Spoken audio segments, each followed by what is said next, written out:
மீன் குழம்பு தாளிக்கிறதுக்கு நல்லெண்ணெய் ஊற்றிக்கலாம். அரை டீஸ்பூன் வெந்தயத்தை சேர்த்தி நல்லா பொரிய விட்டுலாம். கருவேப்பிலை,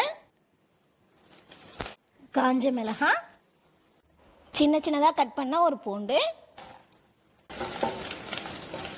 சின்னதாக கட் பண்ண 15 வெங்காயம், 2 தக்காளி. தக்காளியை நல்லா வதக்கிக்கலாம். அரை கப் தேங்காயை ஃபைன் பேஸ்ட்டாக அரைச்சி எடுத்துகிட்டு வந்துடலாம். லெமன் சைஸ் புளியை எடுத்து கரைச்சி ஊற்றிக்கலாம். அரைச்ச தேங்காயும் சேர்த்திக்கலாம். 2 டேபிள் ஸ்பூன் தனியாத்தூள், காரத்துக்கு தேவையான அளவு மிளகாத்தூள், மஞ்சத்தூளையும் சேர்த்தி இது எல்லாத்தையும் நல்லா மிக்ஸ் பண்ணிக்கலாம். மீன் குழம்புக்கு தேவையான அளவு தண்ணி ஊற்றிக்கலாம்.